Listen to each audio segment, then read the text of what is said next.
Welcome back. The build-up to the ANC's National Elective Conference focuses on the Eastern Cape this weekend. After many hurdles, the party's provincial elective conference is finally underway. A new leadership is expected to be announced by the end of this weekend. Political analyst Aviwe Mtila unpacks the dynamics for us. Good evening, Levi. Thank you very much for your time. So this tense contest, a tense contest between Oscar Mabuyane and Babalo Madikizela, former allies, now rivals. And contestation is not bad. Of course, it allows people to voice their differences in the processes of democracy to find practical expression. So why do you think there have been attempts by some top ANC officials to mediate between these two candidates? Good evening to you. Good evening to the viewers at home. It is in the nature of contestation that you would always get different groupings or individuals contesting each other. In a democratic setup, there is nothing wrong with comrades or allies contesting each other because that is what is required in a democratic situation.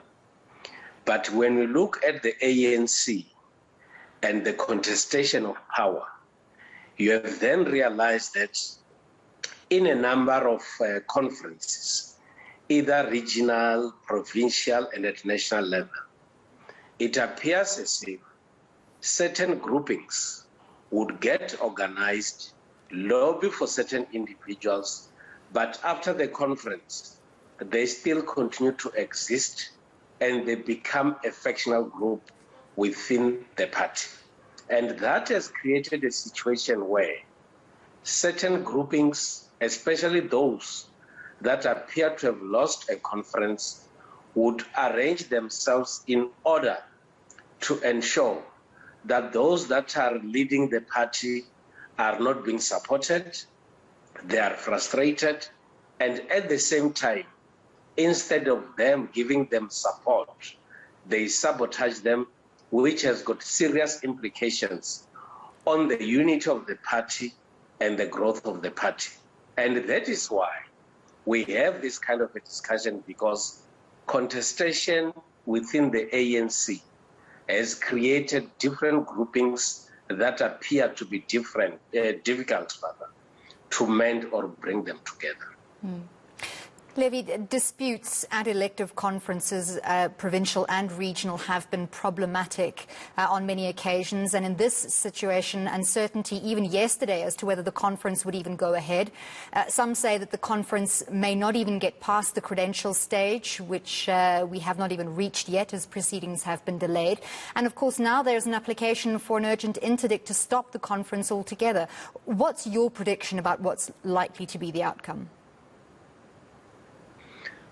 A contested conference like the one that is taking place in the Eastern Cape would draw a lot of attention from the onlookers, from members of the party in that province, and ordinary citizens. At the same time, certain individuals would feel that they should participate in the conference whether they are delegates or not. But also at the same time, in a province like the Eastern Cape that has got more than 600 branches, you would then have a situation where some would feel that they are being isolated from participating, or some would actually feel that certain branches are being favored to participate because of one reason or another.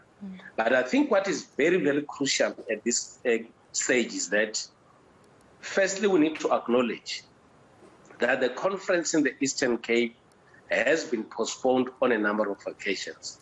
And I think that was the purpose was to deal with matters of credentials. What I expect from the conference organizers is the ability to explain issues that relate to credentials, so that right people are seen to be attending the conference. At the same time, if the matter is now in the hands of the courts, it will be up to the courts to look at all the different factors that will qualify or disqualify a conference from proceeding. The courts should act in a very neutral manner and ensure that justice is properly served. If there are wrong things that has happened in the preparation of the conference in terms of matters relating to delegates, of course, conference should not continue. But my hope is that the leadership of the ANC, especially those that have been given the responsibility to organize conference to be successful, they should be able to look at all these issues so that the outcome of the conference is not tainted at all. Looking at the leadership, the organisers and discipline among the delegates, do you think we're likely to see a repeat of the chair throwing which marred the 2017 conference? When I was looking at the developments towards conference and the period when this conference has to be postponed, there appeared to be some elements of tensions, especially between the two different groupings that are contesting for power. And I hope that those that have been arranging the conference have been able to deal with all matters relating to a conference proceeding properly, and also at the same time avoiding unnecessary tensions and conflict. It can be possible for those who are ill-disciplined within the organization to disrupt conference if it appears not going in their favor. But fortunately, the word that we got earlier in the day from the organizers of the conference, it appears as if everything is in place and the conference might proceed as expected.